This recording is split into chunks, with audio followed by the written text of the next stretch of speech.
문재인 대통령은 왜 지방분권을 공약으로 내걸었을까요? 왜 지방자치단체를 지방정부로 부르겠다고 했을까요?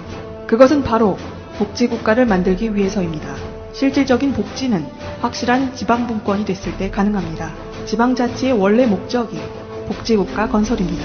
지방선거가 실시되기도 전인 1987년에 만들어진 우리 헌법에는 형식적인 지방자치가 단 몇 줄로 명시되어 있을 뿐입니다. 복지를 반대하는 세력들은 그 형식적인 내용을 악용하여 지방자치제도를 흔들어 왔습니다. 올 6월 지방선거에는 지방분권이 확실하게 명시된 개헌이 이루어져야 합니다. 그것이 복지국가로 가는 가장 빠른 길입니다. 전국자치분권 개헌추진본부 서울구청장 협회.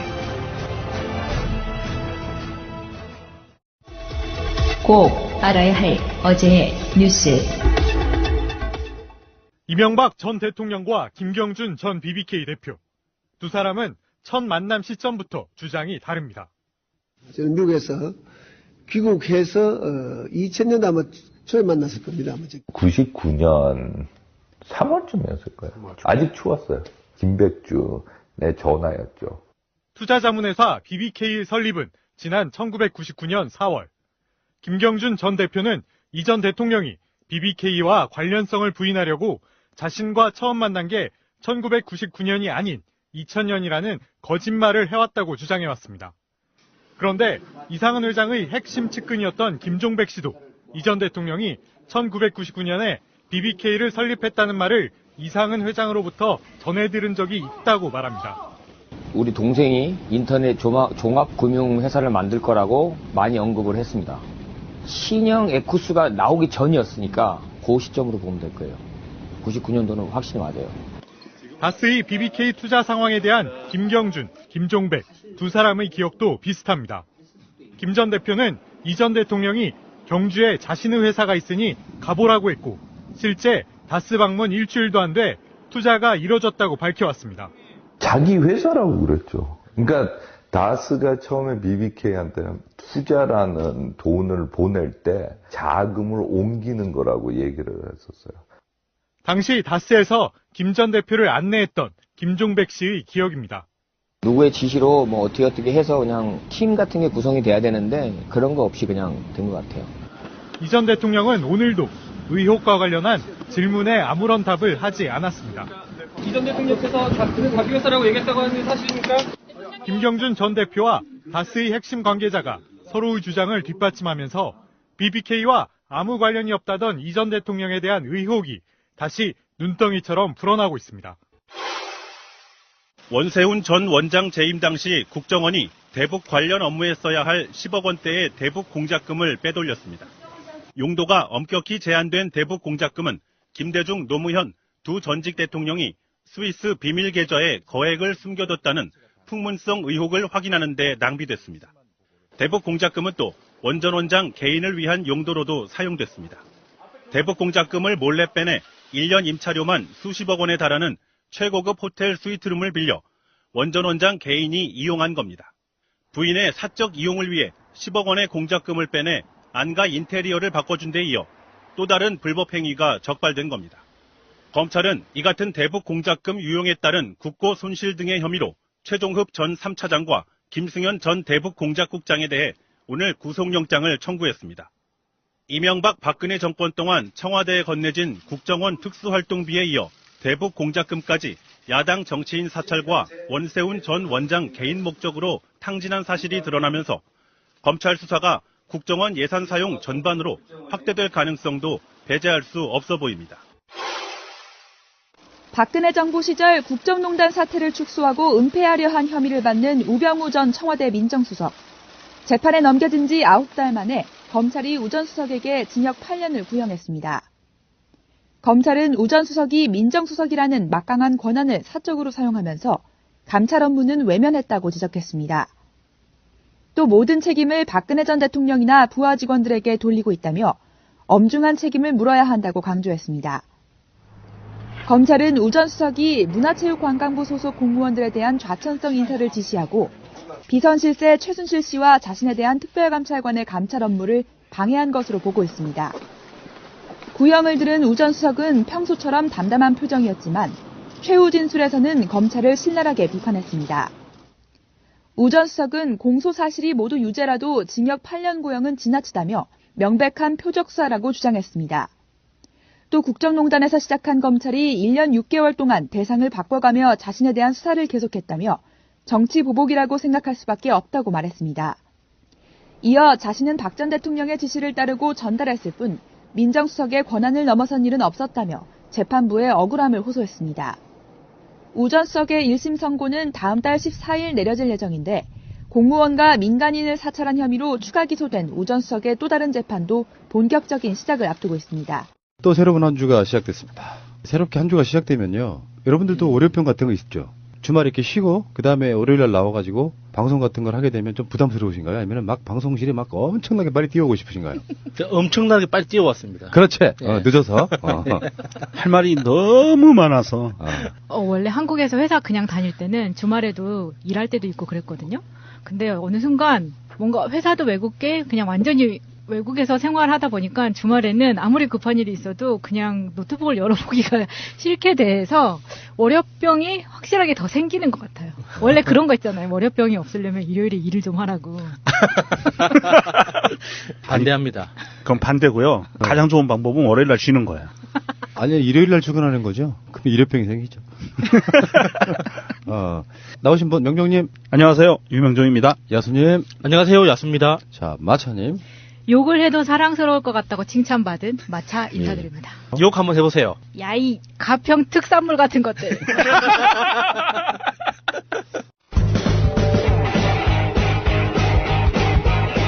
제도로서의 민주주의가 흔들리고 불타는 일은 이제 없습니다. 민주주의가 밥이고 밥이 민주주의가 되어야 합니다. 가끔씩 그런 생각 많이 해요. 방송이 뭘까? 매스미디어 학을 전공한 사람인데 가끔씩은 이게 혼돈에 빠질 때가 있어요. 이게 뭘까? 이런 일을 하고 있는 사람들 입장에서 보면 이걸 하긴 하더라도 많은 분들에게 들려지지 않는 분들에 비하면 굉장히 행복한 일이고 어쨌건 간에 내가 내 목소리를 내 생각을 전달할 수 있다는 거 굉장히 즐거운 일이잖아요. 네. 근데 아까 제가 월요병 같은 걸 묻는 이유가 오래 하다 보면 그 소중함 자체를 잃어요. 기계적으로 돌아간다고. 그게 어떤 게 많은 건지 모르지만 최소한 몇십만의 분들이 이런 목소리를 꾸준히 기다리고 있다면 우리 입장에서는 한 번쯤은 계속 자기 자신을 이렇게 리마인드 할 필요가 있어요. 초심 관련해서 제가 드리고 싶은 말씀에 정권교체가 딱 됐을 때 어떤 분이 저한테 술 먹고 전화를 하셨어요. 뭐 아주 가까운 분은 아닌데. 그러면서 하시는 말씀이 그러더라고요. 정권교체도 됐는데 이제 팟캐스트는 뭐 해요? 이렇게 물어보더라고. 예. 아 정말 이분 단편적이신 분이구나. 사회가 어느 날 갑자기 5월 10일을 기점으로 리셋 딱 돼가지고 모든 언론이 막 공정 보도하고 막 그러는 게 아니잖아요. 그렇죠. 이게 그 외계인 나오는 영화처럼 번쩍 해가지고 모든 기억을 지우고 그렇지. 새 사람으로 태어나는 게 아니잖아요. 그리고 적폐 세력은 여전히 유효하고 예. 지금 현재도 정부 내에는 적폐 세력이 알게 모르게 엄청 많습니다. 이따가 다른 방송에서 그 비슷한 이야기가 나오겠지만 그래서 제가 최근에 내린 결론이 하나 있습니다. 정권 연장을 시키는 것이 정말 진정한 개혁이겠다. 요거는 그게 결과지만 정권 연장을 시킬 정도가 되면 국민들로부터 개혁 작업이 충분히 박수를 받고 있다고 생각하는 그런 결과물인 거잖아요. 예. 그렇기 때문에 각종 조중동 같은 경우는 여전해요. 조중동은 자기들이 여론 지형상 불리하니까 박근혜를 버리긴 했지. 그렇지만 새로운 누군가를 찾아서 끊임없이 산기슭을 어슬렁거리는 하이에나가 되어있네요. 그러면서 MB도 보호해야 되고 또 새로운 누군가를 찾아내야 되고 항상 그런 식으로 예. 자기들의 밥그릇을 완고하게 지키고 있거든요. 근데 우리가 말한 공정방송이 된 지상파나 이런 방송들은 우리 진영을 위해서 싸워주지 않아요. 그건 언론의 역할인 것이 맞아요. 이쪽이건 저쪽이건 잘못된 부분은 비판하다 보면 민심을 제대로 얻지 못한 채 가는 수도 저는 있다고 봐서 팟캐스트의 역할은 정권 연장을 시키고까지이라고 봐요. 정권 연장을 하고 나서도 더 할 일이 있을 것 같은데요. 저건 정말 아니지 하는 것 있잖아요. 그러니까 그 지금 자유한국당을 비롯한 그 개자식들이 하고 있는 정말 말도 안 되는 짓거리들이 함부로 하기에는 눈치 보이는 세상이 되려면 그게 정권 연장이 반드시 필요한 거죠. 그래서 제가 내린 결론은 전 개인적으로 이 채널은 제가 살아있을지 없을지는 장담 못하지만 전 개인적으로는 2023년까지만 방송하려고요. 아직 왜요? 먼 얘기니까 뭐. 왜요? 은퇴해야죠. 너무 힘들어요, 솔직히. 2020년에는 원더키디가 나타날 거고 2045년에는 사람이 죽지 않는다는데. 나는 죽고 싶어요. 늙어서 막 몸이 잘 안 되고 그런 거 겪고 싶진 않고 정말 아름답게 왜 어떤 배우가 그런 말 하지 않았어요? 정말 아름다울 때 죽고 싶다. 뭐 이런 거. 제가 효도할게요. 참, 네. 요즘에 뺀질거린다고 하죠. 알겠어요. 그래도 악플이 안 달리나 보자. 근데 우리 보통 애청자분들이 약자에 대한 기본적으로 이렇게 편들어주는 게 있어요. 푸나 목소리 너무 많이 나온다고 듣기 싫다고 하고 말이 너무 많다고 하고 그분들은 100% 뭔지 알아세요? 푸나가 싫은 거지. 좋은 사람 목소리가 많이 나오면은 그거를 말 많다고 할 이유가 없잖아요. 아니 신비님하고 정말 혼동하는 건 있는 것 같아요.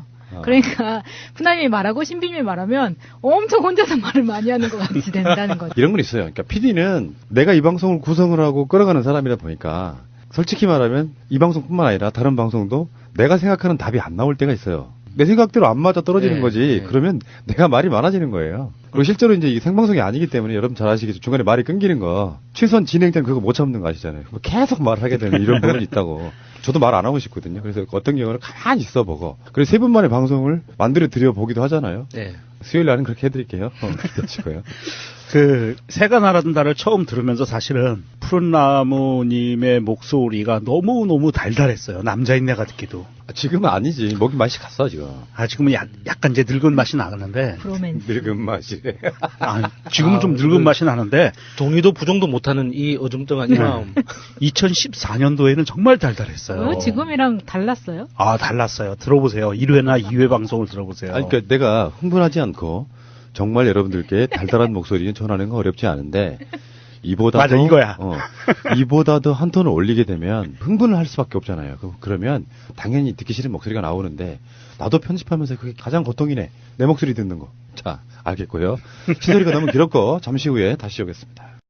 재미있는 뉴스가 하나 떠서 제가 소개를 해드리겠습니다. 문재인 대통령의 딸 문다혜 씨가 정의당 당원이라는 소식. 이거 보고 저는 어쩌면 그렇게 점점점이었어. 뒤에 말을 못 만들겠어.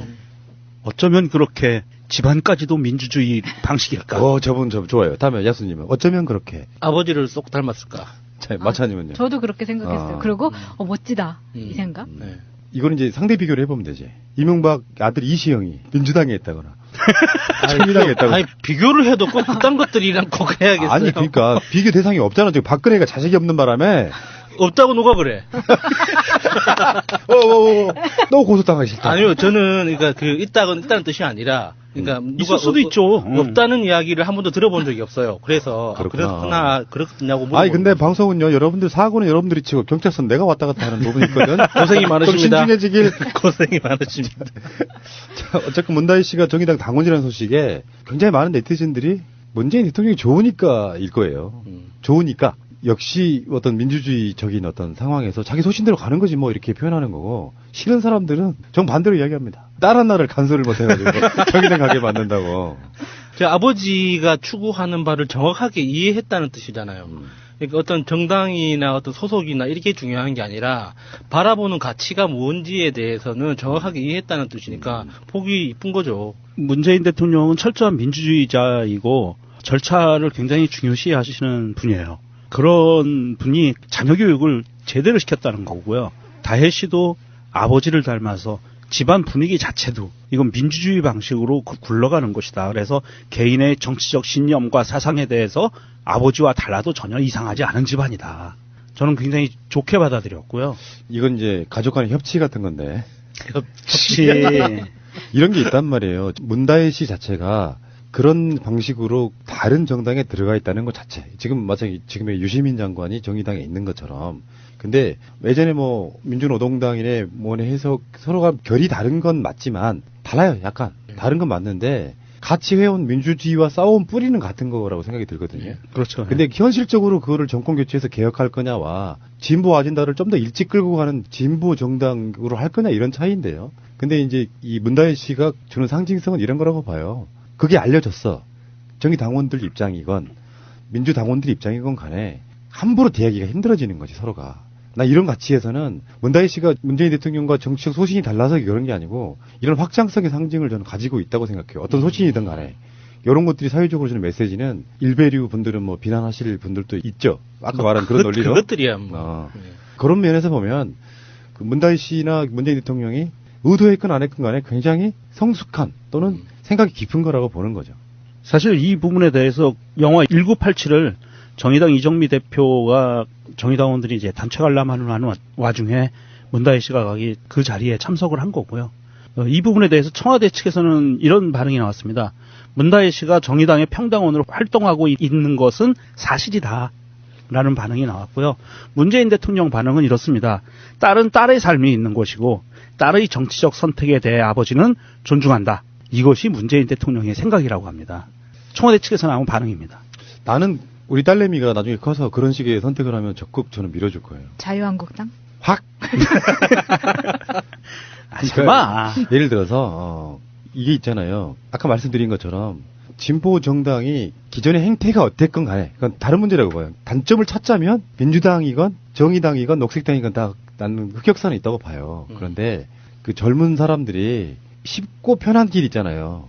좋은 대학 나와서 사회적 스펙 쌓고, 당선 가능한 정당에 들어가서 정치하는 것도 나쁘진 않죠. 그런 인재들이 들어오는 것. 그러나, 사실 민주주의의 여러 가지 모습들 중에 대표적인 것 중에 하나가 자치 분권도 있고 다양한 스펙트럼의 정당들이 모여서 자기들의 가치를 실현해 가면서 복지라든지 민주주의를 끌어가는 그런 부분이 있는 것이거든요. 양당제가 아닌 다당제의 개념이 문재인 대통령도 바라는 민주주의 모습 중에 하나라고 봐요. 그런 관점에서 내 딸이 지금 민주당이 아닌 다른 진보류 정당들의 대당은 아니에요. 대당은 아니고 진보 정당들에 가서 아빠 나 이거 한번 해보려고 그러면 난 적극 하라고 할 것 같아요. 그게 단순히 현실 정치에 이렇게 녹아들어서 뭔가 잘 먹고 잘 사는 부분만이 아니라 그런 운동이 필요해요. 그런 운동이 필요하기 때문에 또는 그런 운동들이 있기 때문에 조금이라도 사회는 진보하는 거라고 보거든요. 그러니까 저도 제 조카하고 지금 조카가 올해 고등학교 2학년이 됐는데 조카랑 가끔씩 정치에 대해서 이야기를 해요. 그래서 정치 이야기를 할 때마다 제가 덧붙이는 이야기가 만약에 네가 정당에 가입하고 싶다고 가정할 때 어떤 정당에 가입하고 싶은지를 꼭 한번 생각해 보라고. 그러니까 내가 정당을 지지하거나 어떤 정치 이념을 믿는다, 내 신념이다 이런 확고한 게 없더라도 그러니까 나 스스로를 고민하는 방법 중에 하나로 정당을 사용할 수도 있는 거거든요. 제가 처음에 그런 방식으로 정당에 가입을 했던 거예요. 정치에 대해서 이야기를 많이 하는데 사실 정치적인 견해라는 것 자체가 없었어요. 그래서 정치적 견해를 가지려면은 어떤 곳에 소속이 돼야지 거기서부터 시각이 생기는 거잖아요. 그렇게 정당을 이용을 했던 거거든요. 그래서 저는 사람들이 지금 21세기 시민들이 여러 가지 교양을 고민하잖아요. 공부하려고. 그 방법 중에 하나로 정당 가입도 굉장히 좋은 방법이라고 생각해요. 그래야지 어떤 자기가 내가 생각하는 정치적이라고 하는 어떤 관념, 나의 정치적 시선이 짬뽕이구나, 뭔가 좀 정제돼 있구나라고 이렇게 스스로 고찰하기 위해서는 어디에 소속될 필요가 있거든요. 그런데 이제 그거는 자유한국당 같은 쓰레기는 아니고 학교에서부터 저는 지금 우리가 방송으로도 여러 번 했던 건데 노동이라는 교육 과목이 있어야 돼요. 노동도 배우고 네. 정당도 가입해서 자기 어떤 하고 싶은 말 자체 그냥 일반적 시민사회에 들어가서 하는 부분도 있잖아요. NGO도 괜찮고 NGO도 많이 더 발달해야 되고요. 그래서 예전처럼 막 맹목적인 반대 이런 거 말고 합리적으로 시민들과 결합할 수 있는 그런 부분 그리고 정당들이 자기들 아젠다로 이렇게 이야기할 수 있고 그런 정당들이 최소 원내가 돼가지고 다양한 목소리가 나올 수 있고 그런 시대는 어느 날 갑자기 되는 게 아니에요. 지금부터 그쪽 한쪽 방향에서는 그런 준비들을 하나하나씩 해나가야 된다고 보는 것이거든요. 자, 어쨌건 문다희 씨의 신선한 어떤 분들한테 이게 쇼킹할 수도 있는데 어쩌면 이게 당연한 걸 수도 있죠. 문재인 대통령의 성향이나 스타일로 보면 아까 제가 말씀드렸잖아요. 이명박이가 시영아 너 민주당에 갔다며 이런 상황은 아닌 거 아니에요. 자, 문재인 대통령의 리얼미터 지지율은 이제 60%대를 회복했네요. 60.8%. 갤럽은 아직 60으로 떨어진 적은 없고요. 지난주 64 정도 나왔죠? 리얼미터도 사실 직전 여론조사가 4일 전에 있었는데요. 그 3일 텀으로 했는데 그 직전 여론조사가 59.8%였어요. 제가 그 얘기 하려고 그러는 거야. 그게 뭐라고? 그러니까 숫자가 60이나 70이나 그게 뭐라고? 사실은 다시 한번 말씀드리겠습니다. 문재인 대통령 지지율 떨어졌다 그러니까 네티즌들이 유수 선진국들의 대통령 수상들의 지지율을 올리고 있거든요. 최고치야. 그러니까 사실은 정상적인 민주국가라면 문재인 대통령의 당선 득표율이 40%밖에 안 돼요. 예. 그런데 정상적인 국가에서 어떻게 가냐면 김민석 원장의 표현이에요. 여론조사 지지율로 매일 투표하는 효과를 낳는다. 청와대는 신경 안 쓸 수가 없는데 이 상황에서 대통령이 갖는 그 지지율의 의미를 너무 과대 해석하고 우리는 이제 초반에는 컨벤션 효과나 이런 게 있어가지고 좋아 막 85% 90% 좋았는데 정말 간단히 말하면요. 어떤 이슈가 아젠다가 있어가지고 딱 50을 기준으로 해서 왜 IQ 저번에 말했잖아요. 100 기준으로 해서 100 정도가 평균 그렇게 만들어진 거라고. 지지율은 50%를 딱 평균으로 해가지고 좋은 아젠다가 나오고 정부가 잘하면 50, 2, 3% 그리고 좀 못하면 40 몇 %. 그래가지고 탄핵당할 정도가 되면 트럼프처럼 20대 10대로 내려가는 거거든요. 그러니까 50을 기준으로 오르락내리락 하는 게 정상이라고요. 이건 조정기를 거치고 있고 선거가 다가오고 있고 느지 발정제 홍준표 같은 애들 못 찍겠네 하던 사람들이 아이고 그래도 우리나라 잘 돼야 될 텐데라고 문재인 대통령을 지지하고 있던 사람들이 북한 이슈가 튀어나오니까 또 선동당해가지고 빠지고 있단 말이에요. 그래서 지금 부정평가가 34.6 나왔다 그러는데 이건 정상이에요. 아주 정상인 거죠. 박근혜 극렬 지지자와 그리고 박근혜 극렬 지지는 아니지만 난 보수야. 난 북한 싫어. 하시는 분들 포함해도 34.6밖에 안 나옵니다. 예전에 왜 그런 거 기억나십니까? 박근혜 지지율이 아무리 못해도 30% 밑으로 안 빠지던 시절이 있었어. 예, 그 콘크리트 지지층이라고. 그 정도 지지율밖에 안 나오는 거라서 이건 원래 돌아갈 표라고 생각해요. 문재인 대통령 지지율이 60%대가 아까 제가 말씀드린 것처럼 그게 뭐라고 60이 넘었네 60이 못 됐네 이렇게 너무 이렇게 간당간당한 이런 표현 써가면서 자극적으로 클릭스 유도하시는 새끼들 개새끼들이에요. 그러니까 언론이 59.8%라는 거를 가지고 50%대로 떨어졌다고 이제 정말 과대 포장을 했잖아요. 근데 저는 그것보다 언론은 원래 그러려니 하는 새끼들이라고 이제 막 그렇게 치부할 수 있지만 이제 문재인 대통령을 지지한다고 스스로 표방하는 사람들이 다른 지지자들한테 요구하는 거죠. 너는 왜 나만큼 좋아하지 않는 거야? 너는 왜 나만큼 지지하지 않는 거야? 라고 하면서 서로 비난을 하는 사람들이 있더라고요. 지지율 때문에 그 과대 포장해서 방송하는 언론보다 저는 그분들을 보면서 더 마음을 졸였거든요. 왜 저럴까? 본인들이 더 불안해하고 예. 그렇기 때문 아니에요? 그냥 그 자기가 흔들리지 않으면 되는 거잖아요. 그래서 사람들이 오해하는 사람들 만나면 조금 더 피곤하더라도 열심히 설명해주고 토론해주고 그래서 그 이야기 들어주고 하면 되는데 안심을 시켜야 돼. 예. 근데 자기 스스로 확신이 없어서 그런지 모르겠지만 그 왜 나만큼 너는 문재인을 사랑하지 않는가를 가지고 서로 싸우는 모습들을 보면서 좀 많이 안타깝더라고요. 저는 그 문재인 대통령 지지율에 대해서는 나름대로 신념이 있습니다. 그러니까 어떤 신념이냐면 어떤 패턴이 있잖아요. 정형화된 패턴. 정권이 들어섰고 개혁해 줄 거야. 근데 어떤 여러 가지 이슈로 지지율이 쭉 빠지면서 집권 2, 3년 차부터 논란에 휩쓸리기 시작하다가 결국엔 하고 싶었던 거 3분의 1이나 뭐 4분의 1도 못하고 한 나머지 4년 차, 5년 차를 레임덕에 시달리다 끝나는 그런 패턴을 우리가 봤단 말이에요. 네. 그게 노무현 대통령 때고 김대중 대통령 때 그랬단 말이에요. 그런 면에서 가장 주의할 것은 측근과 친인척들의 비리 같은 게 빼도 박도 못하는 게 튀어나오는 것만 잘 막을 수 있다면 우리들 입장에서는 이런 거 있잖아요. 가끔씩 그런 비난을 받기는 해요. 비판을. 어떤 이슈가 있었고 문재인 정부의 뭐 사드, 한일 위안부 합의 뭐 이런 것들 몇 가지 마음에 안 들어 하시는 진보적 계열의 분들이 우리 욕할 때가 있거든요. 네. 근데 그렇게 해서 지지율을 막 비판해가지고 지지율을 우리가 더 빼면 뭘 할 수 있는데. 그러니까 최소한 문재인 정부를 비판할 는 이미 조중동에 하고 있어. 처음부터 했어. 그러면 언제까지는 비판을 참아줘야 되냐면은 최소 개혁할 수 있는 시점에 민주당 과반 의석 정도는 돼야 그때서야 비판이라는 걸 할 수 있다고 봐요. 아직도 기울어진 운동장에서 국회는 완전히 어떻게 소수잖아요. 다수는 아니니까. 예. 소수 여당이 있는 상태에서 우리마저도 지지를 빼. 막 사드 뭐 그렇게 하면 안 된다고 위안부 합의도 그렇게 하면 안 된다 이런 식으로 빼. 그렇게 해서 뭐가 얻어지는데요. 그러니까 속으로 비판할 마음이 없거나 생각이 없어서 그러는 게 아니고 지지율을 이렇게 부양해주는 역할을 하고 싶다는 거예요. 잘못하는 부분은 티끌 같은 건데 정말 중요한 부분은 차라리 안 하는 게 낫고 가장 큰 줄기만 잡아가면서 지지율을 이건 부동산도 아니지만 부양을 해주면서 안정적으로 계획을 할 수 있게 해주는 거는 현재 솔직히 말씀드리면 지지율 정치예요. 국회가 저러고 있잖아요. 그러니까 지지율이 여론조사가 맨날 나오면 홍준표는 그거 조작이라고 하고 안 믿는다 그러지만 국민들도 같이 보고 있잖아요. 문재인 정부 지지율을. 지지율이 올라가면 심리적으로 상승 효과가 생겨요. 내가 지지율을 초래해서 미안한데 빠졌네. 근데 그런 게 아니었네. 실제로 무슨 뭐 미래형 화재는 홍준표 의원의 잘못이 크네. 뭐 이런 식의 어떤 생각을 바꿔가면서 계속 부양해 주는 거거든요.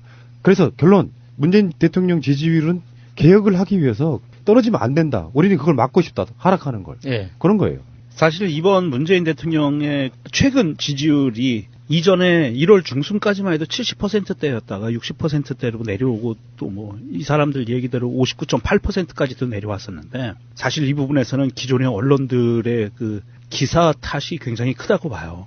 그 기사들이 대부분 남북 단일팀에 대한 부정적인 여론을 불러일으키는 기사들이 굉장히 많았거든요.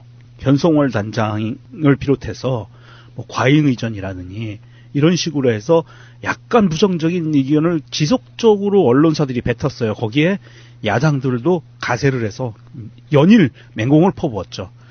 이런 상황이었고요. 거기에 더하나 이 가상화폐 문제, 그 규제에 대한 문제에 의해서 실제로 가상화폐를 보유하고 계신 분들이 지지를 철회하는 모습들이 아마도 좀 잡혔을 거예요. 그런 부분들이 해서 많게는 10% 이상 빠진 거고요. 토탈. 그 정도 빠진 거라고 보는데 빠졌는데도 불구하고 바로 한 일주일 차이로 다시 상승세로 돌아섰다는 이 추세를 보면 이게 전체적인 그래프를 보면 그렇습니다. 70% 쪽으로 쭉 가다가 살짝 내려앉다가 다시 올라가거든요. 올라가는 추세라고 봤을 때 이 부분은 지지율이 그렇게 이전처럼 야당과 언론의 집중적인 공세에 의해서 무너질 만큼 이렇게 좀 허술한 지지율은 아닌 것 같다는 느낌을 받게 됩니다. 지지하시는 분들이 이미 이제 확인했잖아요. 문재인 스타일이 어떤 건지. 그 껌껌이 반응하지 않아도 된다는 어떤 어느 정도의 신뢰가 생겼다고 봐요. 그래서 그 우리가 걱정하는 것처럼 그렇게 뭐 급격하게 떨어지거나 하는 일은 없을 거라고 봅니다. 다만 이 내부에서 서로 총질하고 서로 비난하고 그런 일만 없다면은.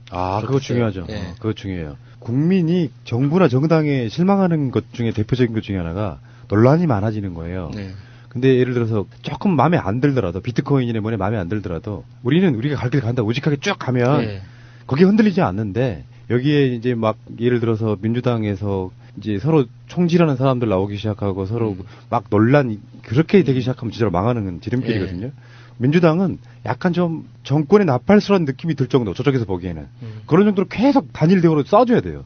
그렇죠. 그리고 패러다임이 바뀌어야 돼요. 그래서 문재인 정부가 집권 2년 차부터 뭔가 좀 지지율이 빠져가지고 하는 일이 힘들어지게 되면 누가 좋은데? 라를 생각해야 된다는 거예요. 있잖아요. 문재인 대통령의 지지율과 정당 지지율이 있는 것처럼 예를 들면 진보 정당 분들도 문재인 대통령 잘하고 있다고 느끼는 분들이 포함돼가지고 60% 지지율로 나오는 거 아니겠습니까? 예. 머릿속에 있는 그 비판병이라고 그랬는데 비판을 위한 비판병. 예. 못하면 무조건 비판을 해야 된다고 생각하는 것도 고정관념을 버려야 된다고 생각해요. 우리 지형은 그렇게 할 수 있는 게 아니다. 그 김갑수 형님이 방송에 나와 출연해서 한번 말씀하셨잖아요. 문재인이라는 사람은 대상이 아니라고, 나 자신이라고 생각해야 되는 거라고. 그러니까 문재인 정권이 성공해야 된다가 아니라 내 삶을 살리고 내가 성공하기 위해서 문재인 정권이 잘 돼야지 단순히 뭐 그 적폐를 청산하고 박근혜를 처단하고 이명박을 처벌하기 위해서 뭐 문재인 정권이 어떻게 돼야 된다 이런 거는 굉장히 어리석은 생각이라고 했잖아요. 그러니까 나를 위해서 그렇게 문재인 정부가 추진하는 여러 가지 정책들이 계속 진행이 돼야 되고 더 나아가서 연장돼야 되는 거죠. 그런 게. 어쨌든 지지율의 일희일비는 하지 않겠지만 지지율을 떨어지지 않게끔 방어하는 것도 중요하다고 생각해요. 맹목적일 수는 없어요. 문재인 대통령 지지율이 빠지기 시작하니까 문재인 대통령 비판하는 이쪽 분들을 우리가 때리기보다는 이분들을 좀 모른 채 하더라도 지지율은 좀 봐줘주고 갔으면 좋겠다. 이런 개념이에요. 잠시 후에 다시 오겠습니다. 청와대 신임 대변인의 김의겸 전 한겨레 선임기자. 자, 김의겸 이분은 이제 다 아시겠지만 JTBC와 한겨레가 국정농단을 주도했다고 보면 JTBC의 손석희 그리고 한겨레의 김의겸 이렇게 보면 될 거예요. 그 정도로 굉장히 유명하신 분이시고요. 청와대 대변인은 수석들보다 한급 낮아요. 청와대 수석으로 가도 충분한 저는 그런 분이라고 봅니다. 그러니까 이분에 대해서 좀 존경스러운 점이 보통 기자들이 한 10꼭지, 15꼭지 쓸 정도의 팩트가 모이기 전까지는 기사를 안 썼다고 해요. 그러니까 보통의 기자들이 그러니까 뭐 하루에 요즘 그런 기자들 많잖아요. 막 20개씩, 30개씩 쓰는 사람들도 많은데 일주일에 하나밖에 못 쓰더라도 정말 정확하게 사실관계가 확인된 팩트가 충분히 모일 때까지는 아무리 욕을 듣고 달달 볶아도 기사를 안 썼다고 하더라고요. 되게 존경스러운 거거든요. 쉽지가 않은데 그게. 학교 졸업하고 한겨레 입사해서 사회부 정치부 기자를 거쳐서 사회부장, 정치사회 부국장, 그리고 논설위원, 그리고 현재 선임 기자까지. 작년에 문재인 대통령이 당선이 됐을 때 대변인 처음 김우겸 기자에게 제안을 했다가 김우겸 기자가 이제 고사를 해서 지금의 대변인한테 왔었던 거죠. 근데 이제 이번에 다시 한번 제안을 받고 수락을 한 걸로. 두 번 거절하는 거는 좀 예의가 아니죠. 신임 김의겸 대변인이 이미 6개월 전에 기자직을 그만뒀고요. 아마도 그 당시에는 현직 기자였거든요. 제안받았을 당시에. 그래서 그 부분에 대해서 조금 불편한 부분이 없잖아 있다라는 생각을 했었던 것 같고 6개월 전에 기자직을 그만뒀기 때문에 크게 부담 없이 응했으리라고 보고요. 이 김의겸 기자가 82학번이에요. 고려대학교 법학과 출신이고요. 대부분 법학과 들어간 사람들이 대모질들을 잘 안 하는데 이분은 운동권에 뛰어들어가지고 85년 민정당 연수원 전권농성 벌리다 구속되기도 한 분이에요. 민주투사예요. 그 법학과 가신 분들은 왜 법을 지키기 위해서 데모를 안 하는 거예요? 그게 아니죠. 다시 보려고? 그렇죠. 공부 열심히 하려고 데모 안 하는 거예요. 대부분 그래요. 홍준표의 마인드. 그렇지. 우병우 마인드. 저는 그 도로교통법을 지키려고 안 하는 줄 알았는데. 아니에요. 우리는 경찰하고 법률 갖고 싸웠어요. 그 경찰관 직무집행법에 이거 하면 안 되는데 왜 하냐 이러고 싸웠어요. 그 정권 초반에 기레기란 표현 쓰면서 한겨레나 경향이나 어마이뉴스 많이 실망했던 부분이 있어요. 특정 기자들 막 다 덤벼 뭐 이런 거. 그렇죠. 예. 참 어떻게 그런 마인드로 하나 싶기는 하지만 이게 우리 진영, 진영이라는 표현도 편가르기라서 좀 싫긴 한데 표현이 방법이 특별히 없어요. 밖에서 보면은 한겨레나 문재인 정부나 똑같아요. 우리가 조중동 말하듯이. 그렇죠. 근데 사실 그쪽에서 알고 보면, 보기엔. 근데 조중동도 기사를 보면은 박근혜 이명박 많이 깝니다. 결정적인 줄기만 잡고 있는 거지. 그러니까 그런 관점에서 봤을 때는 지금 뭐 당장 야당들이 나오는 반응은 코드 인사다 이렇게 이야기 나오고 있긴 하지만 코드 인사 좀 하면 어때? 이게 대변인은 내가 봤을 땐 그렇습니다. 뭐 청와대 대변인 같은 경우는 이제 박수현 대변인도 뭐 잘했다 이런 느낌이 있는지 없는지는 정확히 모르겠어요. 그런 객관적인 평가를 난 내릴 수가 없는데 굉장히 좀 민첩하고 영민하면서 때로는 서로 말하지 않아도 대통령과 교감이 저는 있어야 된다고 봐요. 그러니까 어떤 시점과 흐름에 있어서 굳이 말하지 않아도 묻지 않아도 눈빛 교환만으로 충분히 이게 충분히 전달하고 있어라는 걸 보여줘야 된다고 생각하는데 대통령의 입이잖아. 입. 네. 이런 자리 그냥 앉히는 건 아니고요. 전 두 가지 포석이 있다고 보는데 하나는 알려지기를 김일겸은 정말 스마트하고 똑똑한 거예요. 많잖아요. 기자들 중에도 어떤 사람 많지만 누가 상대해봐도 이 사람은 정말 잘할 사람인 거예요. 첫 번째가. 영리하고 똑똑한 거지. 두 번째는 의도 안 했겠지만 의도한 효과는 있어요. 이제는 조중동은 원래 그런 놈들이니까 내놓고 조중동이 흔든다고 해서 이쪽 지지율이 빠지는 건 아니니까 한겨레 경향 어마이뉴스 등이 문재인 대통령의 일을 함에 있어가지고 쓸데없는 비판들이 있어요. 별로 중요하지도 않은 거 막 물고 늘어지고 이러는 것들. 그런 면에서는 좀 나 당신들과 좀 협치 비슷한 걸 할 거야. 그런 제스처로 저는 있다고 봐요. 품었다. 품었다라는 느낌이 있고요. 문재인 대통령의 한겨레 사랑은 창간 당시부터 유명했잖아요. 그 대주주 아닌가요? 지금도 주주이라고 하는 거예요. 그렇게 이야기하면 안 되지, 이 상황. 여기다가 우리는 그걸 모른 척 해야 돼. 모른 척 해야 돼? 모른 척? 이미 방송으로 나가버렸네. 문재인 대통령이 한겨레로 대표되는 이 진보 진영 언론들을 크게 품고 갔다는 의미도 있고요. 그 다음에 이제 아까 푸른나무님이 대변인은 대통령의 입이다라고 얘기를 했는데 저는 그거보다 좀 더 심하게 표현을 하고 싶거든요. 정말 우리 까놓고 얘기하면 대변인은 대통령 입안의 혀예요. 그 정도로 중요한 그 어떤 교감을 갖고 있어야 되는 사람이기 때문에 김의겸 전 기자가 사실 문재인 대통령이 처음에 대변인직을 요청했을 때 거절을 하는 과정에서 한겨레 신문사 기자들 내에서도 굉장히 난리가 났었어요. 이건 가야 된다.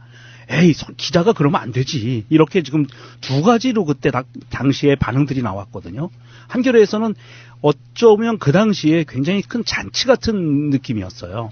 큰 어떤 잔치가 벌어지는 느낌이었고, 일부에서는 이제 현직 기자니까 좀 참아라. 이런 반응들이 있었던 거고, 사실 지금에서 보면 한겨레 신문사 입장에서는 전체 언론사들에서 사실 그 한겨레 신문사가 이 김의겸 기자가 대변인으로 임명된 거에 대해서 가장 쏙 쿨하게 기사를 냈어요. 짧고. 한겨레 신문사가 그렇기는 했는데 아마 기쁜 마음을 감추지는 못할 겁니다. 내부에서. 근데 내 생각은 좀 반대야. 약간 좀 반대야.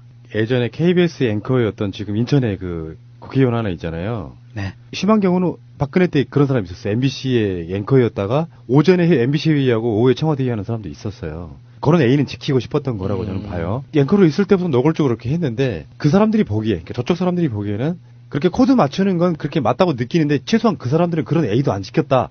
이 정도로 이렇게 정리하고 가는 게 좀 맞을 것 같고요. 어차피 그 사람들이 보기에는 한겨레나 문재인 대통령이나 한 편이라고 봐요. 그렇죠. 그러니까 그렇게 보는 걸 굳이 막 기다 아니다 이렇게 표현하는 건 좀 그렇고 한겨레 신문이나 그 경향신문이나 오마이뉴스 기자님들께 말씀드리고 싶은 건 뭐냐면은 작은 걸 침소봉도해가지고 지지율 빠지게 하는 그런 식의 목표보다는 언론사 전체가 큰 줄기로 개혁에 뭔가 좀 도움이 되는 방향으로 세력이 아니고 문재인 정부나 여당의 세력 이런 게 아니라 적폐를 청산하고 하는 게 먼저인지 문재인 정부의 어떤 지연 말씀적인 게 먼저인지를 좀 가려서 뉴스 밸류의 가치를 조금 더 재편해 줄 필요가 있다. 저는 그렇게 보는 거예요. 그렇게 갔으면 좋겠고 한경우가 그렇게 해주지 않아도 조중동 어마어마하게 때리고 있어. 그러니까 그게 항상 우리가 느꼈던 불만들이었기 때문에 팟캐스트도 열심히 하고 있는 거거든요.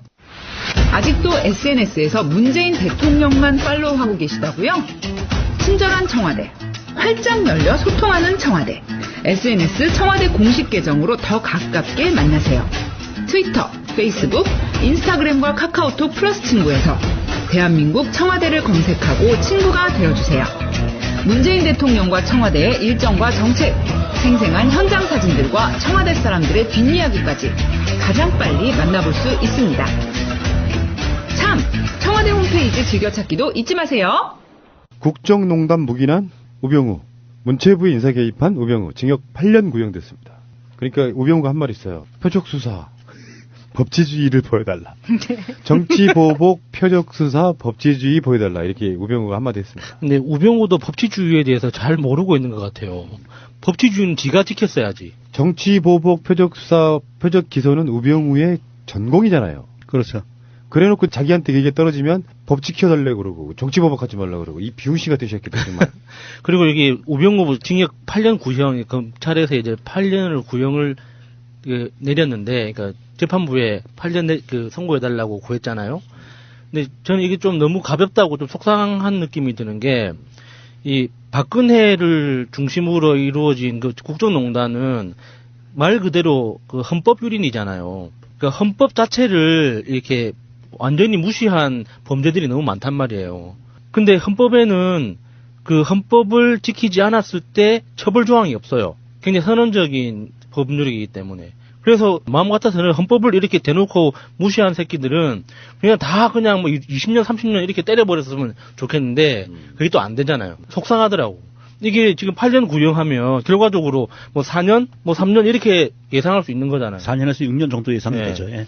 너무 속상해요. 이게 어마무시한 범죄를 저질렀는데 이게 뭐 단순히 뭐 블랙리스트, 뭐 직권남용 뭐 이 정도 가지고 그냥 그 범죄가 크지 않은 것처럼 이렇게 결론이 나는 것 같아서 좀 속상하더라고요. 적반하장이라고 하는 게 맞죠, 이런 게? 자, 살아있는 우병우, 다른 분 한번 이야기 한번 해볼게요. 여상규 씨. 지난 주말에 여상규. 가장 핫한 인물입니다. 핫해 여상규. 그것이 알고 싶다에 나왔던 여상규. 19대 국회에서 제가 국회에서 노가다 하고 있을 때 같은 상임위에서 거의 매주 봤었거든요. 여상규 의원을. 여상규 의원을 볼 때마다 속으로 그랬죠. 저 씨발 새끼. 알고 있었어요? 저 개새끼 이 하면서. 사람의 정체에 대해. 파파이스 이전에 그 나는 꼼수, 나 꼼수에서도 한번 나온 적이 있었고. 여상규가? 예. EJ에서도 그 한번 몇 번 등장해요. 그 간첩 조작 사건 관련해서 그 나올 때마다 여상규 이름이 나오거든요. 황우여도 그렇고. 그래서 그 사람들이 이제 볼 때마다 속으로 욕을 많이 했죠. 그것이 알고 싶다 해서 취재진이 그러니까 여상규한테 질문했던 부분을 질문해 주시면 제가 여상규식으로 답하겠습니다. 일단 SBS 그것이 알고 싶다에서 나왔던 방송 내용은요. 1980년 국가정보원의 전신인 안기부가 당시 서울시경 정보과에서 근무하던 석달윤 씨를 고문 수사를 통해 간첩으로 조작한 사건을 소개를 했는데 이때 당시 1심 사건 담당 판사였던 여상규 의원은 석 씨에게 무기징역을 선고했지만 석 씨는 1998년 가석방이 됐고 2009년 재심에서 무죄를 선고받은 사건에 대해서 나온 거였습니다. 자, 그거를 이제 그것이 알고 싶다가 그 사건을 재조명했는데 전화를 한번 줘보세요. 그것이 알고 싶다 작가님 전화 주십시오. 안녕하세요 의원님. 네, 안녕. 이렇게 하면 안 돼. 너무 스마트하지. 안녕하세요. 네, SBS 그것이 알고 싶다 작가 마차입니다. 석달윤 씨를 혹시 기억을 하십니까? 뭐 재판을 한두 번 하는 것도 아니고 아니다 이거는 야수한테 올립니다. 야수님 재판을 한두 번 하는 것도 아니고 매주 한 10건 정도씩 하는데 1년 이상 된 거 기억 못하죠? 1심 판결로 한 분의 삶이 망가졌습니다. 책임감을 느끼진 않습니까? 웃기고 앉아있네 이 양반이 진짜. 이게 문제였어요 이게. 여기서 그냥 전화를 끊어버린 거죠. 그렇지 않아도 지금 우리가 할 말이 참 많은 사람인데 평상시 때 보면은 이런 게 있어요. 군사정부 등등 해서 박정희, 전두환 뭐 이런 정권들 속에서 정권에 부역했던 판사들이 굉장히 많죠. 네. 검사는 말할 것도 없고. 그런데 누가 봐도 상식적이지 않은 판결 내려놓고 나면 미안함이 있어야 되거든. 그게 왜 김희수 재판관이 그런 케이스잖아요. 네. 5.18 관련한 분들한테 어떤 선고를 내려놓고 나서 사죄하잖아요. 네. 잘못됐다. 군인 신분의 판사였잖아요. 그런 것이 아니라 이렇게 대응을 하는 거예요. 웃기고 앉아있는 이 양반이. 그러니까 이 진짜 웃기고 앉아있는 이 새끼가 이 여상규라는 인간이 얼마나 말이 안 되는 소리를 하냐면은 판사를 할 정도의 지적인 능력이라면 그 모습이 기억나지 않을 수가 없습니다. 그러니까 석달윤 씨라는 분이 당했던 그 차마 입으로 꺼내기도 끔찍한 그 고문들 막 성기에 뭐 여러 가지 뭐 짓을 하고 뭐 매달고 때리고 했던 그렇게 몸이 망가진 사람이 제대로 걷지도 못하는 사람이 재판장에 들어와서 고꾸라지면서까지 그 선고를 내렸다면 그 모습이 왜 기억이 나지 않겠어요. 그게 20년 30년 지났다고 해서 그게 지났다고 해서 그 잊혀질 모습들이 아니거든요. 그게 한 주에 재판을 10건 아니라 100건 1000건을 한다고 그래도 그렇게 특이한 건 사람이라면 기억날 수밖에 없는 거예요. 이게 대놓고 기억나지 않는다. 나는 기억 못한다라고 말하는 그 자체가 기억하고 있다는 뜻인 거거든요. 그렇지. 상황들을 물어봐야지. 무슨 사건이었죠? 네. 뭐 기억이 안 난다며. 네. 언제적 사건이었죠? 네. 이렇게 더듬는 것도 아니고 이름 딱 나오는 순간에 지레 찔려서 나 그건 몰라 이렇게 된 거라고. 그러니까 지금 우리 방송으로도 오늘 나간 방송에 그런 얘기가 나오잖아요. 유우성 씨, 홍강철 씨 이분들이 다 간첩 조작 사건의 피해자들이에요. 이때 이런 사람을 똑바로 처벌을 안 했기 때문에 이 사람 지금 48년생이거든요. 근데 그게 2000년대까지 오는 거예요. 맞아요. 그거 말고도 지금 그런 짓거리를 했던 정치인들이 있어요. 판사나 검사로 있으면서. 양승태도 그런 사람들. 그렇죠. 김기춘, 황우여, 양승태, 정영근, 안강민, 뭐 이미윤 등 간첩 조작 사건과 관련된 사람들에 대한 비판이라는 게 제가 우리가 자주 가는 식당 있잖아요. 네. 거기 가서 사장님한테 최근에 들었던 이야기인데 시골에 살면서 그 동네 토백이었는데 온 가족이 간첩단으로 몰려가지고 다 잡혀가가지고 지금까지도 자기는 간첩단이 있었다고 확신한다는 이야기 비슷하게 얘기를 하시더라고요. 내가 설명을 해줬어요. 그 당시에 그런 식으로 간첩으로 있었을 법한 사람들은 다 조작된 거다. 사실상 맞습니다. 그래서 군사정권이 좀 흔들린다 그러면은 무조건 간첩단 사건 터뜨리는 그런 방식으로. 그냥 지르는 건 아니고요. 예를 들어서 북한에서 탈북한 사람이 뭐 자기 가족을 잠깐 찾아온다라거나 뭐 그런 시절의 것들이 꽤 있었다 그러더라고요. 요걸 다 간첩으로 엮어가지고 불어 해서 안 불면 고문하고 고문 당하다가 뭐 죽거나 몸에 상해를 입거나. 근데 그 상황에서 그런 판결을 내린 것 자체가 잘못이긴 하지만 그런 사람들이 자기 과거에 대한 통렬한 반성이 없이는 이 사회가 나아질 수가 없는 거죠. 그러니까 이것 때문에 청와대 게시판에 국민청원이 올리고 이런 사람들 처벌해달라고 청원을 올리는데, 그러니까 그렇게 단시간 안에 우리가 뭔가 할 수 있는 행동을 바로 하는 것도 굉장히 좋은 일이에요. 그런데 이런 쓰레기들이 국회의원까지 할 수 있는 이유는 우리가 계속 까먹기 때문이거든요. 그러니까 나라에서 그 역사 교육을 제대로 하지 않는다고 해서 우리가 성인이 된 이후에 또 그 공부하는 걸 포기해요. 현대사를 공부를 하다 보면 이런 사람들 이름을 볼 수밖에 없거든요. 네, 보고 잊지 않아야 돼요. 그래서 이런 사람들이 정치권에 들어오려고 할 때 목소리를 내고 낙선운동을 하고 또 시민으로서 그 행동을 해야 되는데 다 까먹고 있다가 이렇게 한번 딱 붉어졌을 때 청와대 게시판에 우르르 몰려가서 하면 그것도 그 좋은 행동이긴 하지만 그것보다 이런 사람들이 원천적으로 사회에 진출하지 못하도록 하려면 우리가 계속 공부하고 기억해야 되는 거거든요. 근데 사람들이 너무 쉽게 잊는 것 같아요. 자, 야수님을 기억위원회 위원장으로 임명합니다. 다 기억해 주세요. 죄송합니다. 내일 까먹겠습니다. 근데 이게 TV에 나와서 지금 주말 내내 달궈진 거긴 한데 지금은 사실은 환경이 많이 바뀌었기 때문에 이 사람이 예전같이 예를 들어서 80년도에 이 사람을 파헤쳤다. 그럼 지금 같은 여파가 없었을 것 같거든요. 그래서 그 점에서 좀 다른 것 같고 이 사람의 경력을 보면요. 이렇게 화려할 수가 없어요. 지금까지 예를 들어서 석달윤에 대한 그런 판결이 잘못되었다 하더라도 이 사람은 눈 하나 깜짝 안 했을 그런 삶을 살았던 것 같아요. 맞습니다. 네. 그런데 이 사람이 지금 현재 자유한국당의 정치보복특별위원회 자문위원이라는 거죠. 그리고 이 사람은 지금 계속해서 문재인 대통령을 노무현 대통령을 자살로 몰아간 책임 있는 장본인이라는 그런 식의 막말들을 계속해서 했던 사람이거든요. 자기 반성 없이 정말 뻔뻔하게 살아가는 거예요. 좋은 자리 국회의원 유지하면서 특정 지역에 내려가서 공천 받으면은 그걸로 그냥 자기 영화를 누리고 사는 거죠. 도대체 국회의원이라는 감투를 쓴 그 어떤 공직에 있는 사람 입에서 어떻게 감히 이런 고문 조작 사건에 의해서 피해자가 된 이런 사람들에 대한 인터뷰를 하는데 어떻게 감히 웃기고 앉아있네 이런 말이 나옵니까? 이건 인간으로서 뱉을 수 없는 말인데도 불구하고 이 말을 들으면 듣는 사람들이나 그 피해자 가족들은 눈에서 피눈물 납니다. 이건 말도 안 되는 짓이고요. 아까 야수님이 얘기했다시피 마차님도 얘기했다시피 예전에 처벌을 못했기 때문에 이게 계속 오는 거예요. 이런 사람들이 그냥 승승장구하고 살아왔던 게 대한민국의 역사였어요, 사실은. 그리고 대한민국의 최초의 간첩 조작 사건은요, 박정희하고 김종필이 일으켰습니다. 박정희하고 김종필이 정권을 잡고 나서 박정희 큰형 박상희의 아주 절친이었던 황태성 씨가 김일성으로부터 특명을 받고 특사로 내려왔는데 이 사람을 간첩으로 몰아서 처형을 해버려요. 그랬던 사람들이 아주 뿌리 깊게 이게 이어져 내려오는 이 적폐 세력들이 대한민국을 지금까지 이렇게 망가뜨리고 있는 거예요. 그러니까 이 사람이 국가인권위원회 조정위원인 적도 있었어요. 아, 씨발 욕 나온다 진짜. 그리고 2008년부터 3선 당선이 되면서 의원을 지금 유지를 하고 있는데 경남 사천시 남해군 하동군 득표율이 50% 이상을 항상 유지를 하고 있거든요. 이 지역 정말 정신 차려야 됩니다. 이번엔 뺏을 것 같아요. 근데 실제로 그 현실에서 이 사람을 직접 보면, 그러니까 그런 배경 지식 없이 보잖아요.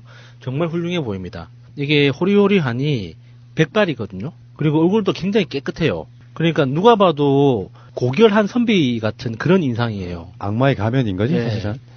근데 보니까 영화 1987에 나온 허위 자백을 받아서 간첩으로 조작 수십 년의 형을 받게 만든 이들이 현재 우리나라의 국방부의 17명, 국가정보원의 7명, 경찰청의 2명, 복지부의 1명이 지금도 공무원으로 있다는 거고요. 그러니까 그런 식으로 이런 제안 하나 드리고 싶어요. 이런 어떤 민간위원회를 하나 만들었으면 좋겠어. 정권에서 검찰이나 등등에서 이런 걸 하게 되면 또 정치보복 프레임에 또 빠져요.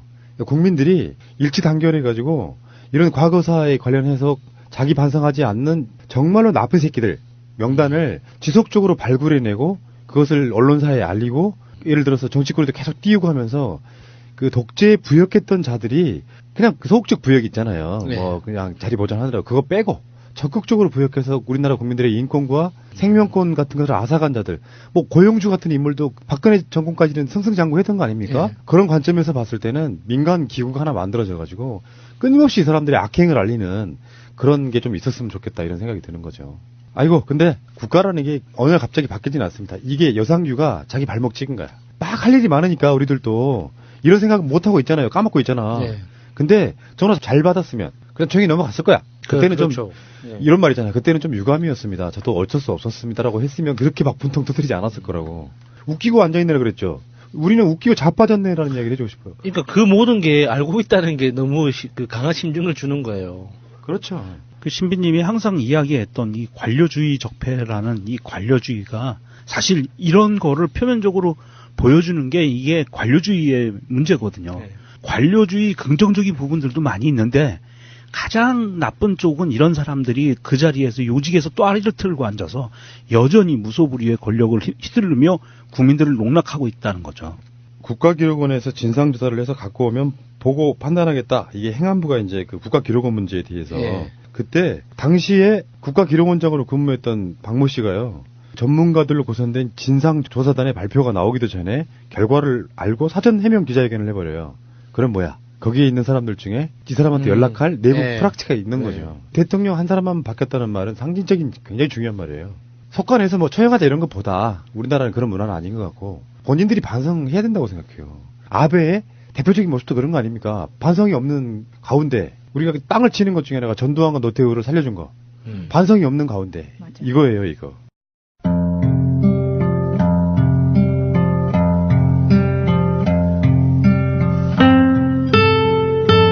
가슴에 담아온 작은 목소리 94번째 이야기 내일 일은 난 몰라요.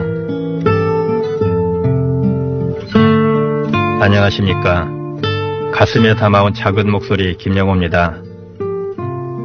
학교가 끝나면 수학이다, 논술이다, 피아노다 하루 종일 학원을 전전하는 요즘 아이들 참 안쓰럽죠. 그런데 그마저도 부럽다는 친구들이 있습니다. 비록 학원이라고 해도 그 아이들에겐 갈 곳이 있지 않느냐는 겁니다. 대체 무슨 사연일까요?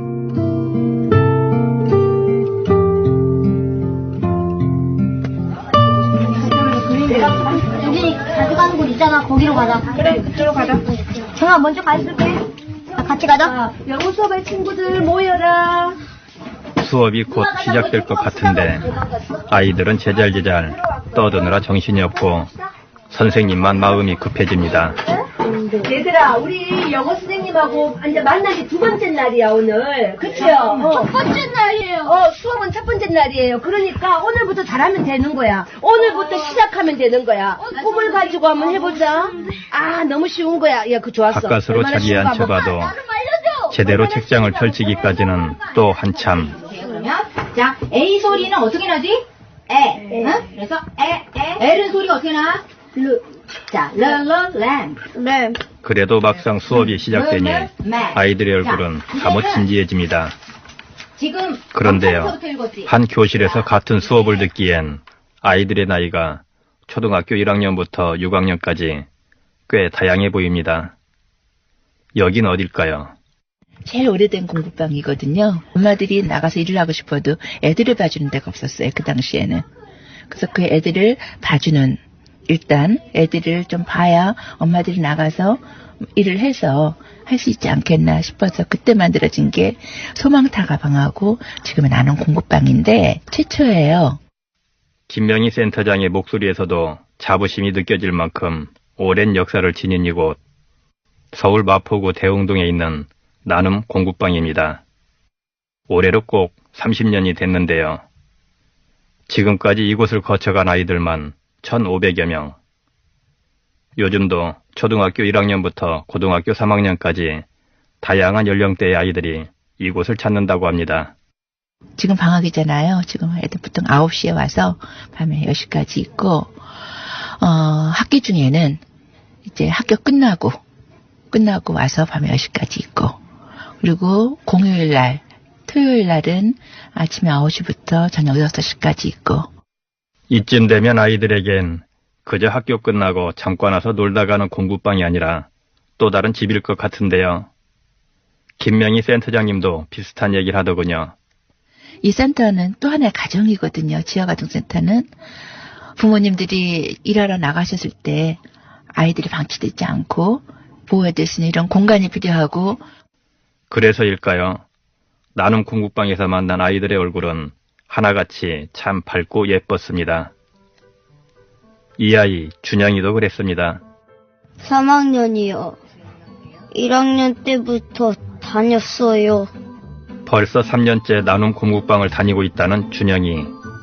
처음에 어떻게 여기로 오게 됐냐고 물었더니 이지윤이라는 애가 있는데 그 애랑 그때 친해가지고 저가 그 애를 따라갔는데 차가 움직이니까 이지윤이 거기에 타가지고 차가 멈춰가지고 그쪽에 이지윤이 있는 거예요. 그래가지고 그쪽에 들어가 봤는데 공부방이었어요. 뭔가 열심히 설명을 하긴 하는데 그러니까 한마디로 친한 친구를 따라왔다는 말 맞죠? 나눔 공부방의 공민숙 선생님 얘기를 들어보니 준영이처럼 공부방을 열심히 다니는 친구도 또 없다고 합니다. 사실 365일 중에 빠진 날이 없는 것 같아요.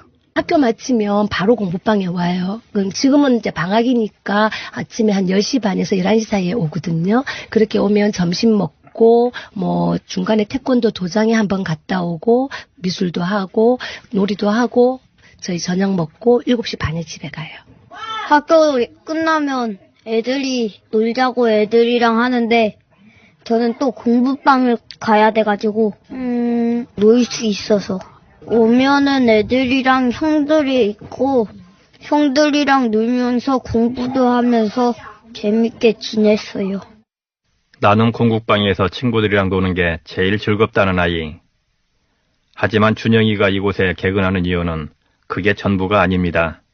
일단 엄마랑 지금 같이 살고 있지는 않아요. 엄마가 이제 외국인 준영이 아버님이 척수염이라고 해서 장애 등급을 받고 계시고 굉장히 고통 속에 있으세요. 그 아픈 아버지가 이 아들을 키운다는 게 너무 쉽지 않아요. 저희 같은 경우는 여기 와서 점심 저녁 식사 해결하는 겁니다.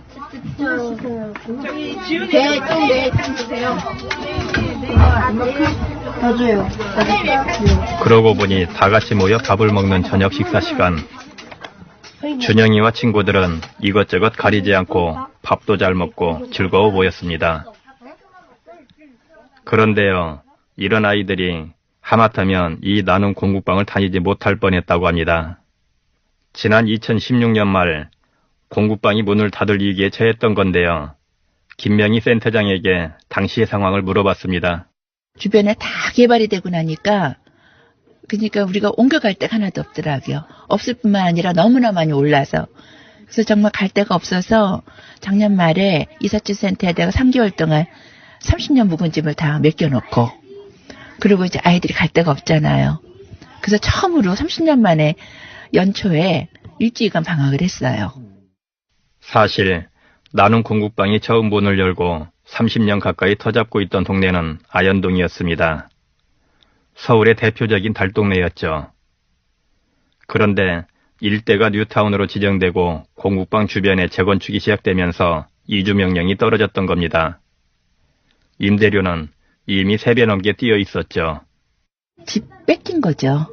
거기 때는 월세를 한 70만 원 내고 그 70만 원 정도는 거의 제가 거의 사비로 낸 건데 그래도 그거는 개인적으로 좀 감당할 만 했어요. 밤늦게까지 아이를 혼자 두고 일해야 하는 부모들을 대신해서 밥도 챙겨 먹이고 공부도 도와주는 지역 아동센터. 이런 곳의 임대료를 센터장이 개인적으로 마련하고 있었다니 의외였습니다. 물론 정부 보조금이 있긴 합니다. 정부 보조가 650만 원이에요. 그러니까 650만 원 가지고 이제 법이 돼 있으니까 최소한 사회복지사 3명, 3사람 인건비, 그리고 나머지로 여기 운영비, 말하자면 공과금, 그 다음에 아이들 프로그램비, 이런 운영비, 이걸 다 써야 되는 거예요. 인건비까지. 그러면은 주는 돈 가지고 이게 지금 되나요? 전혀 안 되는, 그거는 죽어도 깨도 안 되는 거잖아요. 12월 말에 제가 위장병 걸려가지고 죽다 살아났다니까요. 그거 신경 쓰느라고. 오죽하면 생병을 다 알았을까. 차라리 이주 명령이 떨어지기 전에 사정을 털어놓고 정부의 도움을 청해볼 수는 없었을까요? 했죠. 굉장히 많이 했는데 정부 대책은 뭐였냐면 여기는 아이들을 전부 다 흩어서 각각 이렇게 얘네들도 이사 갈 거니까 그 가까운 데로 보내는 방법밖에 없지 않겠냐. 애들을 다 보내고 나면 그러면 이제 소수 아이들만 남을 텐데 그럼 그 소수의 아이들은 움직여 나갈 수 있는 곳이 좀 있지 않겠냐 하는 게 대안이었어요. 그래서 우리 애들을 전부 다 흩뜨겠다. 언뜻 생각하면 합리적인 것 같지만 아이들의 입장에서 조금만 더 생각해보면 이건 결코 좋은 대안이 될 수 없습니다. 아이들의 입장에서 보면 자기 친구가 있고 자기를 지지해주는 부모가 있고 거기 와야지가 편안하잖아요. 자기의 과거부터 자기를 전부 다 알아주는 사람이 없는 곳에 애들이 편안하지 않잖아요. 특히 나눔 공국방의 경우는 더 그렇다고 하는데요. 공민숙 선생님의 말입니다. 저희 공부방에 지금 치료를 받는 친구들이 좀 많이 있어요. 그러니까 아동 학대와 연루된 친구들도 많이 있고요. 그러다 보니 아이들 상처가 되게 많이 있어서 그 친구들끼리 트러블도 생기는 거예요. 그래도 그렇게 하면서 시간이 지나면서 점점 자리를 찾아간다는 거죠. 이게 친구들 서로 인정해 주는 거. 쟤는 아프니까 이렇게 하고 그냥 조금 기분 나빠도 넘어가는 부분들도 있어요. 그래서 그게 가족화되는 것 같아요. 그래서 또 도와주게 되고 선생님한테도 오히려 변론을 해줄 정도로 자기들끼리. 이미 가족이 된 아이들을 서로 헤어지게 할 수 없다는 것. 이것이 바로 김명희 센터장이 엄청난 임대료 부담을 짊어지고도 나눔 공국방을 포기할 수 없는 이유입니다. 1년 동안 온 게 이게 기적 같아요. 네, 이게 기적 같고 앞으로 이게 얼마나 갈까 정말 하루하루가 내일이나 몰라야 하면서 이제 가고 있는 중이죠.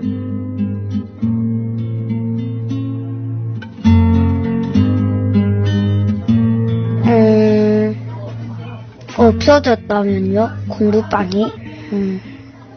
여기 안 다니면은 그냥 혼자 있겠죠. 마음이 조금은 아팠을 것 같아요.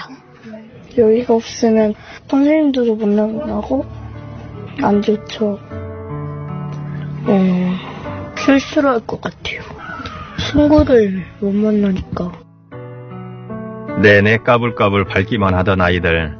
하지만 나눔 공국방이 없으면 어떨 것 같냐는 질문 앞에선 다들 이렇게 얼른 입을 떼지 못했습니다. 아이들의 이런 마음을 그 누구보다 잘 알고 있는 선생님들은 오늘도 아이들을 응원합니다. 저희 아이들이 더 당당하길 바래요. 그래서 어디를 가서도 자기의 목소리를 낼 수 있고 자기의 생각들을 자신 있게 얘기할 수 있는 친구들이 됐으면 좋겠다 생각하고요. 끝까지 버티자. 될 때까지 해내자. 안 된다고 포기하지 말고. 그리고 순간 견디기 힘들다고 좌절하지 말고 끝까지 우리 한번 같이 가보자.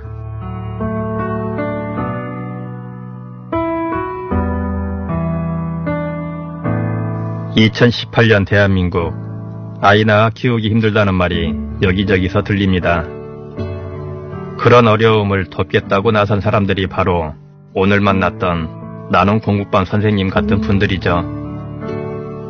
이분들에게서 내일 일은 난 몰라요 라는 말은 더 이상 듣지 않았으면 좋겠습니다.